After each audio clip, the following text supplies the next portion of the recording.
Hello everyone, I welcome you all to module 1 of UN SDGs course.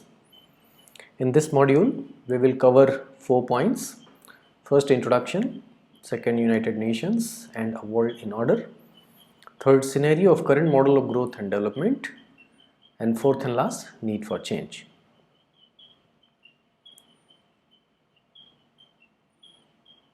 First, we will see this video. So, as we just saw, these 17 goals are there to transform our world.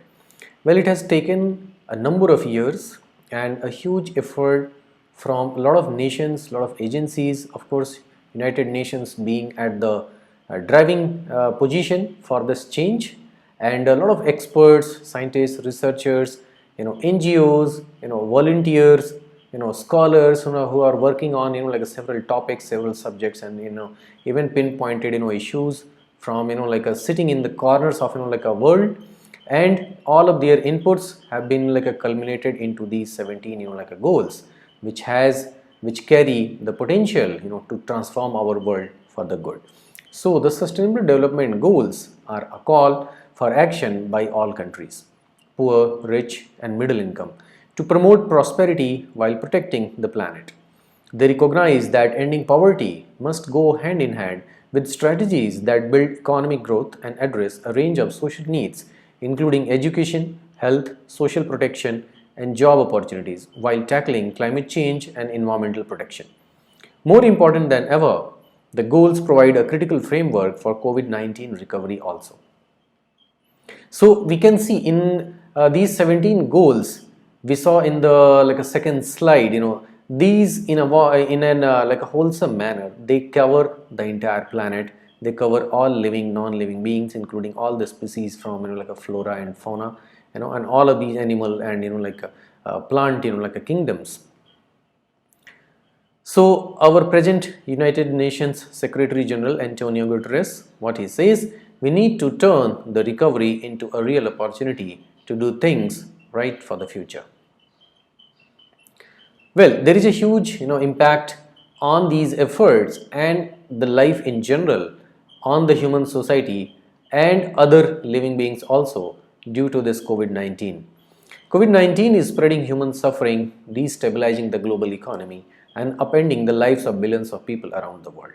Well, why we are discussing this? Because such catastrophes, such pandemics, or such any kind of like a natural or man-made like a disastrous situations carry the potential to hamper the effort put up by all these SDGs and all other like such like a forces.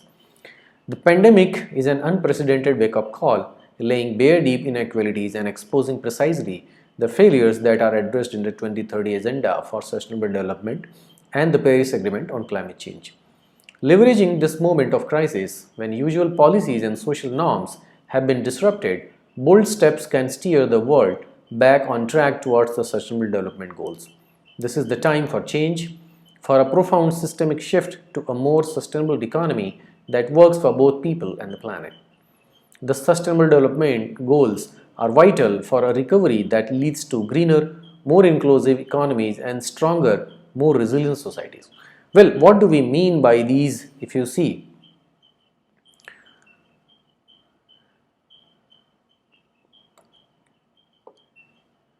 Inclusive societies, stronger and more resilient societies, and leads to like a greener component. So there are like a 3 components coming over here. Well, sustainable development goals are actually for, you may be aware, like these 3 P's, right? People, planet and products. So of course it has like a 3 components, 3 aspects, so those aspects are environmental, social and economical.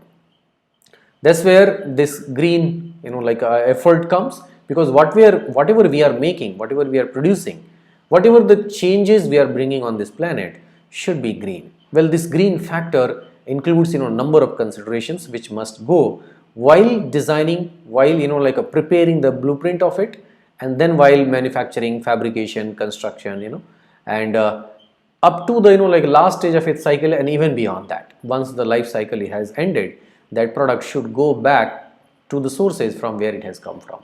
Okay, completing the like a circular like a life of its existence, right?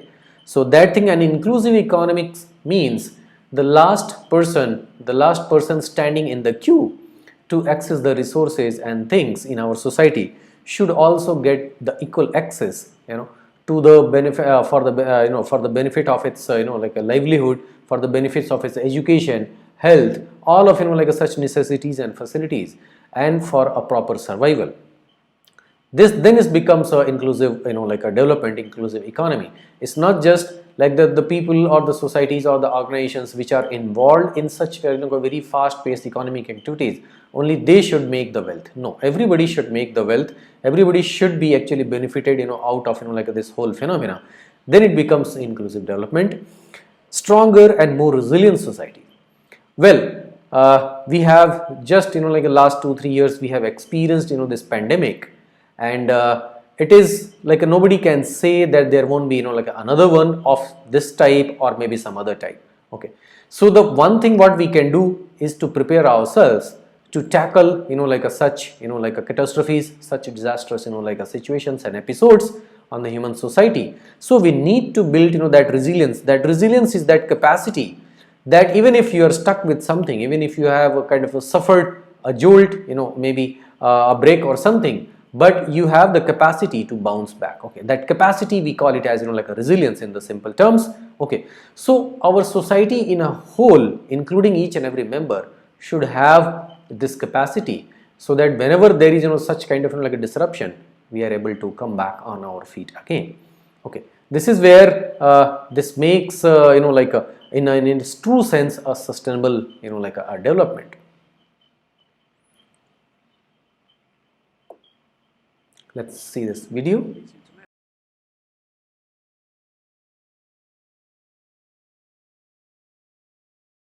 Yeah, so very importantly, the points mentioned here actually culminate into a worldwide effort for the climate action is needed, because these boundaries at national and state level or any other administrative level is drawn by us, right? Nature doesn't know these boundaries, right? This pandemic, when it stuck to the society, it stuck like almost every country, right? It has kind of impacted perhaps every human's life in some way or the other, right? So we all are actually, if you see, are part of that like a global like a human race, human like a community, where things going on in this world actually matter for each one of us.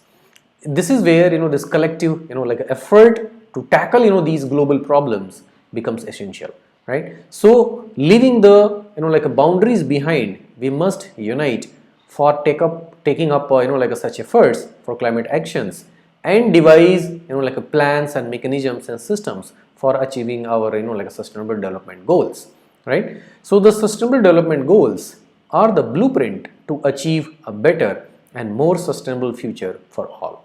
They address the global challenges we face, including poverty, inequality, climate change, environmental degradation, peace and justice. We need to learn more and take appropriate action. Why we are taking this course, why we have designed this course, why we have launched this course, for the benefit of all. As long as one person is aware of its happenings and things which are occurring in his or her like a surrounding, okay, how else you are going to make some change? So first and foremost, it is essential for all of us to be aware of like a such like this climate action as like a phenomena, climate change as a phenomena, and what can be done to tackle. Okay, and each and every effort from like a single last like a person of the society is essential in tackling and bringing like a effective results at the end. This is where it becomes like essential for all of us to undergo like these things.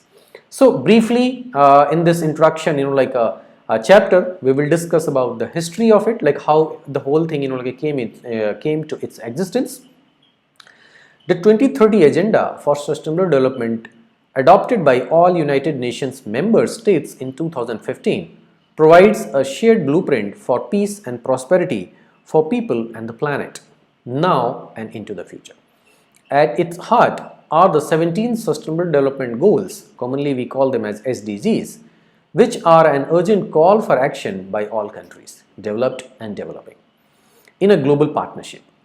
They recognize that ending poverty and other deprivations must go hand in hand with strategies that improve health and education, reduce inequality, and spur economic growth, all while tackling climate change and working to preserve our oceans and forests.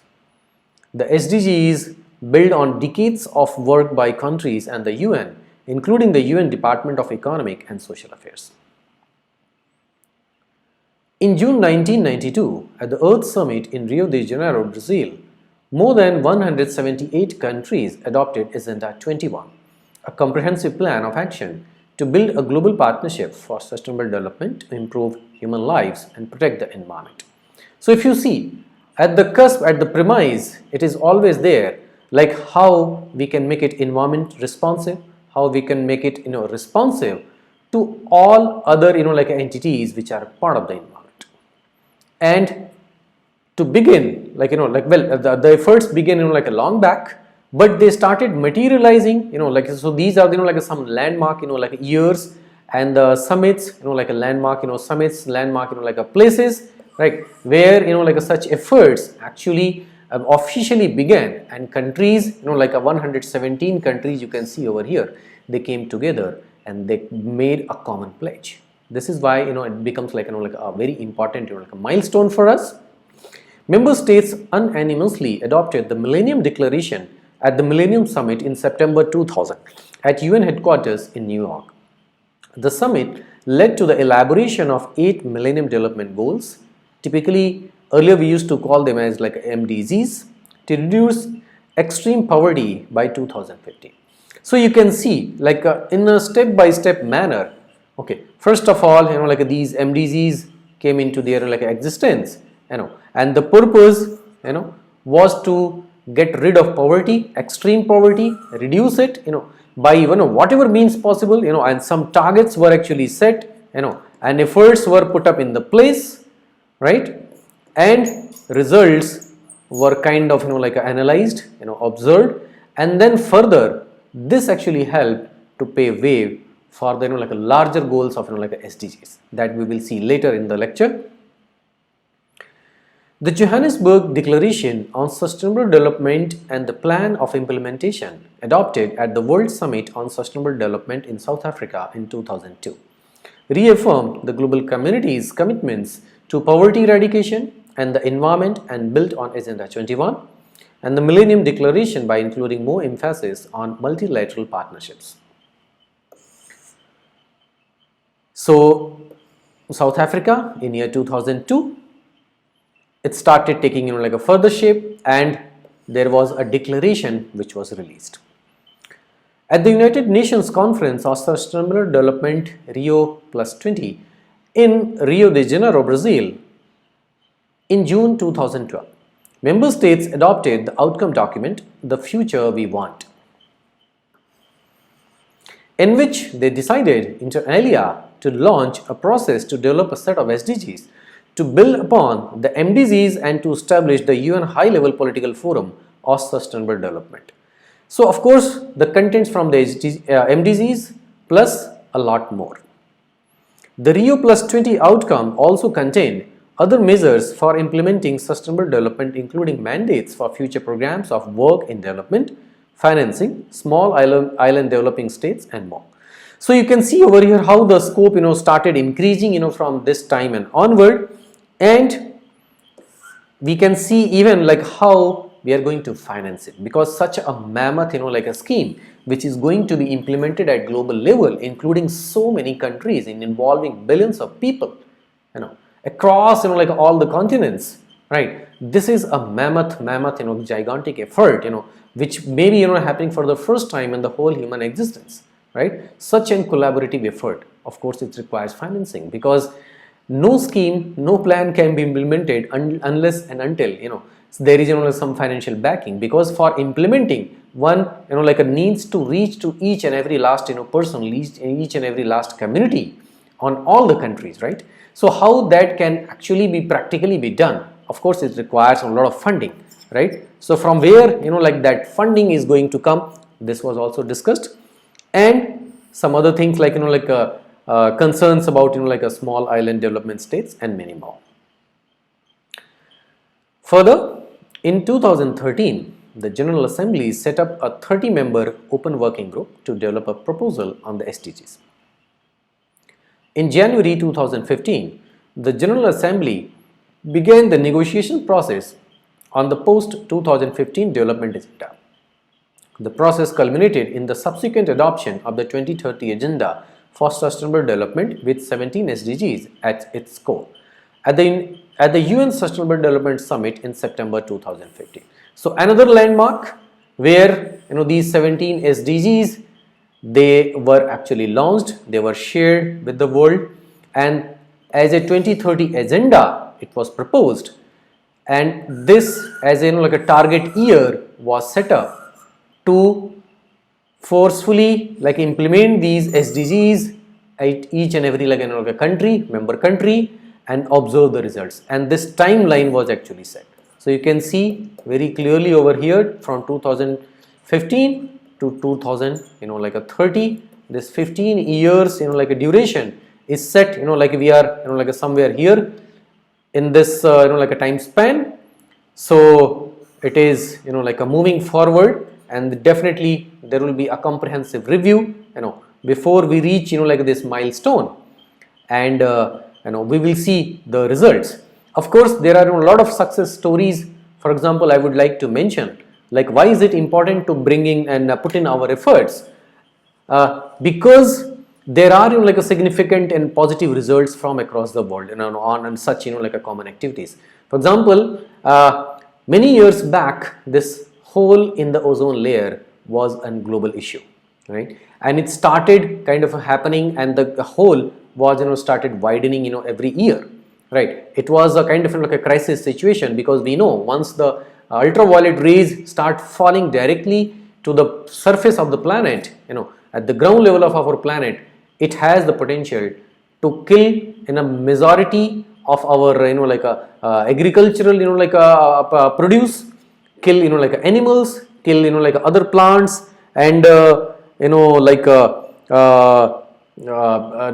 animal beings, and even cause like a lot of issues to the human society, right? So how to deal with this, how to get rid of that, and how to plug that hole, this comprehensive like a scheme of getting rid of CFCs, chlorofluorocarbons, was actually launched at the global level, and over like a 1 decade or more than that, like 10-15 years, the world saw a significant positive change in that direction. So there are like a success stories which have been implemented at the global level, and we are actually witness of that. Okay, and this proves like there is a potential, there is a full chance that this current like a climate change crisis, which is which has unfolded on us in the last like a few decades, can be reversed back. The only thing, each and every human, each and every entity, each and every organization, country, nation, should participate into this and play their roles. Further, 2015 was a landmark year for multilateralism and international policy shaping, with the adoption of several major agreements. We can see these, they are listed over here. Sendai Framework for Disaster Risk Reduction, DRR, March 2015. You can make note of this, Sendai Framework. Addis Ababa Action Agenda on Financing for Development, this came in July 2015. So this was majorly on financing the development like a process. Next, Transforming Our World, the 2030 Agenda for Sustainable Development with its 17 SDGs was adopted at the UN Sustainable Development Summit in New York in September 2015. And then finally, we saw the day in December 2015 when this Paris Agreement on climate change was actually made. And these are like some turning points, which are important milestones, important points in this whole journey, like how this whole thing has unfolded, and how it was made possible to reach at this stage. Now, the annual high-level political forum on sustainable development serves as the central UN platform for the follow-ups and reviews of the SDGs. So now you know from where these SDGs also get their own like inputs and corrections, and a kind of like an assessment and evaluation. So this is the agency which is given over here, which takes care of it, and they take like these annual like a phenomena at high-level political forum on sustainable development. Today, the Division for Sustainable Development Goals in the United Nations Department of Economic and Social Affairs provides substantial support and capacity building for the SDGs and their related thematic issues, including water, energy, climate, oceans, urbanization, transport, science and technology, the Global Sustainable Development Report, partnerships and small island developing states. DSDGs plays a key role in the evaluation of UN system-wide implementation of the 2030 agenda. So the point to mention over here, like the role, what it plays, and on advocacy and outreach activities relating to the SDGs. In order to make the 2030 agenda a reality, broad ownership of the SDGs must translate into a strong commitment by all stakeholders to implement the global goals. DSDG aims to help facilitate this engagement. So this is what it does. Well, about implementation progress, every year the UN Secretary General presents an annual SDG progress report, which is developed in cooperation with the UN system and based on the global indicator framework and data produced by national statistical systems and information collected at the regional level. So how this work actually takes place, you may be wondering, because taking a report, taking a stock of what is happening on ground from each and every country is again a very big task, right? It requires gathering the data, from each and every, like entity, or that scheme or that plan or that action plan which is happening on the ground somewhere, right now, right? And putting that data back to the UN and then collating all of it from all the corners of the world, right? So it's a mammoth task again. So agencies, which work at national level. So you can see over here, national statistical systems. We will discuss later, what is that agency which does actually this job in our country, and similarly, like, other countries. So every country, every member country has, like this mechanism, and then it goes, to the UN, and UN Secretary General, he himself actually presents, this annual report. These reports are like freely available for reference. I would highly recommend for all of you to go through these reports and download it from the UN website. If you refer UN SDG reports, okay, year by year you can get all of them. You must download and go through them. You will see chapter of every like a country and every SDG, how that country is performing in that particular SDG. Okay, whether all the targets are met, up to by what extent, all of those details. So this is very interesting to look at where is still some opportunity left to intervene. Right. So this is where these reports actually play like an important role. Why do we need them? Is to keep an annual check where we need to put in more effort and where we are doing like good, right? So you can refer like these reports at this link. This is given here for your ready reference. Additionally, the Global Sustainable Development Report is produced once every 4 years to inform the quadrennial SDG review deliberations at the General Assembly. So not just annual reports, a quadrennial SDG report also every 4 years. It is written by an independent group of scientists appointed by the Secretary General.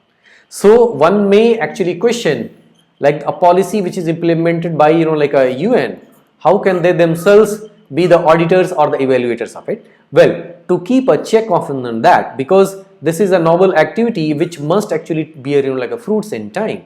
So there is like a third party also involved, which like does this auditing, you can say a sort of like a auditing every 4 years and presents this to the public.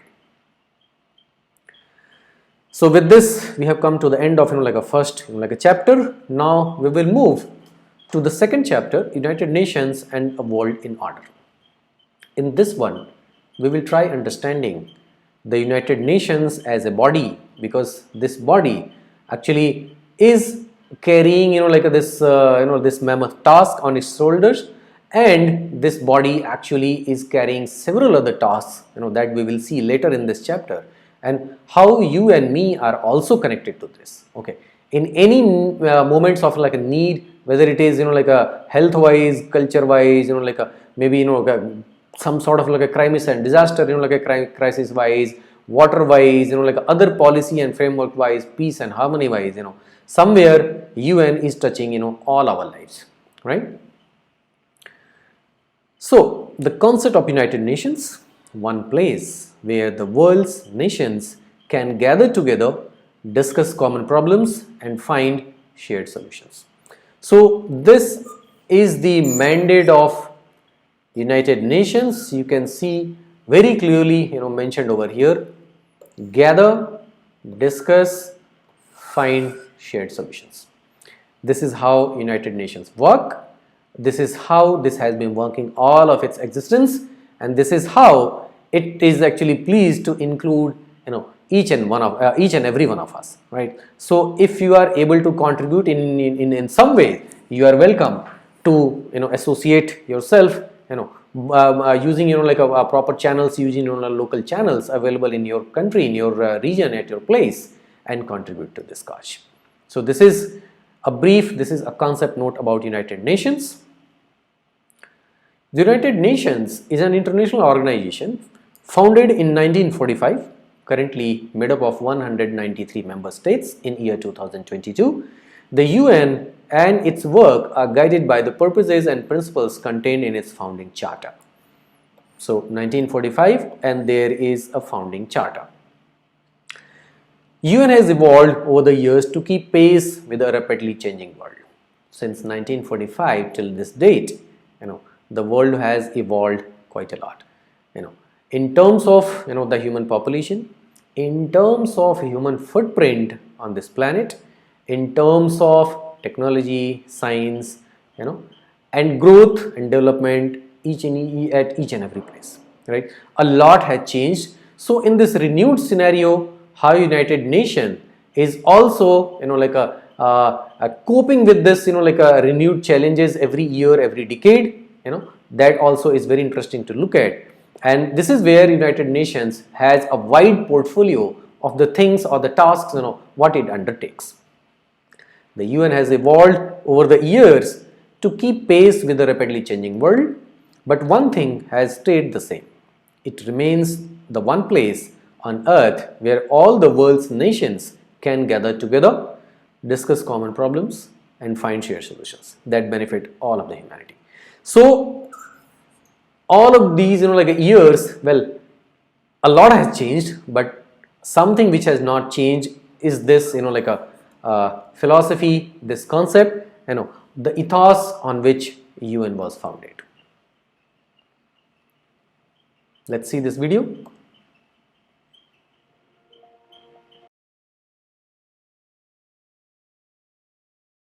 Yeah, so as we see, there are so many common things among all the human societies, all the human communities from any country and every country, that we can come together and do good.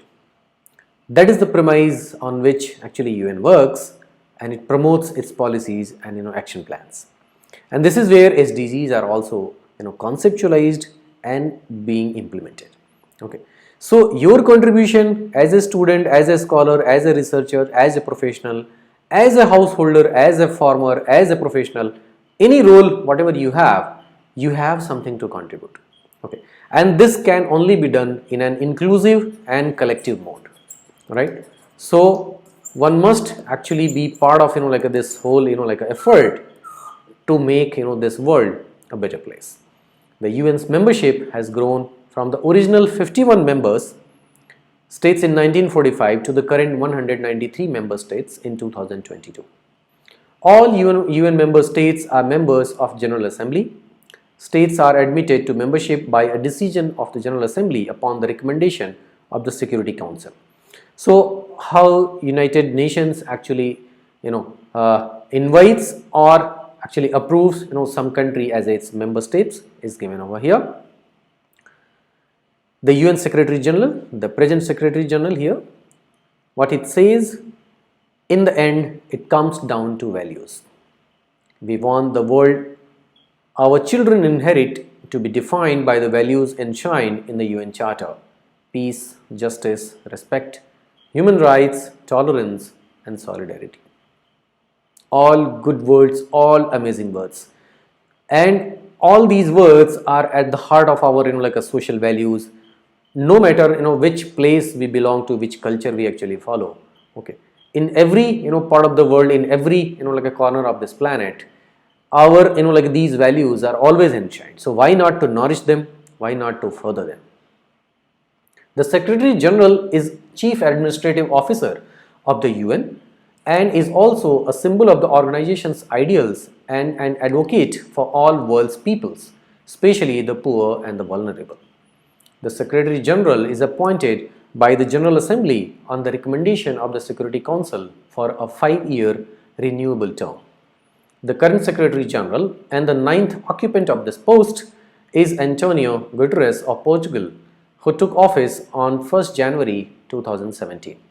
On the 18th of June 2021, Guterres was reappointed to a second term, pledging as his priority to continue helping the world chart a course out of the COVID-19 pandemic. Now let's see the UN main bodies. The main bodies of the UN are the General Assembly. Perhaps you may have seen this picture.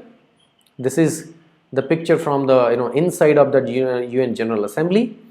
The Security Council, the Economic and Social Council, and Trusteeship Council, the International Court of Justice, and the UN Secretariat.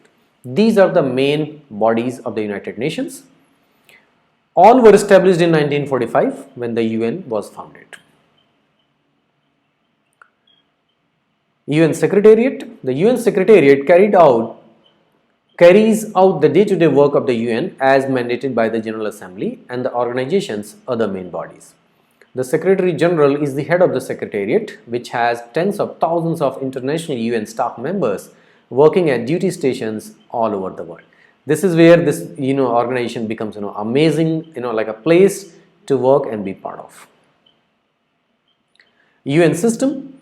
United Nations is part of the UN system, which in addition to the UN itself comprises many programs, funds, and specialized agencies, each of which have their own area of work, leadership, and budget. The UN coordinates its work with these separate UN system entities, all of which cooperate with the organization to help it achieve its goals. The works of UN, the United Nations coordinates its work with the funds, programs, specialized agencies, and other organizations of the UN system. This is how UN functions. United Nations itself is one part of the UN system. So UN system is the main body. Cooperation between the UN and the other entities of the UN system is essential in order to achieve the purposes of the organization laid out in the UN Charter. Since its charter was written, the United Nations has been mandated to do new work which was not envisioned at the time of its creation. The organization has set goals to build a more sustainable world, and it has agreed to collective action and to slow down climate change. As the problems facing humanity have grown, the work of the United Nations has also grown. Among the works of the UN, you can see these are the major heads. These are the functions which UN actually carries out for peace and security, for human rights, for humanitarian aid, sustainable development and climate action, for international law, for global issues, documents, official languages, observances.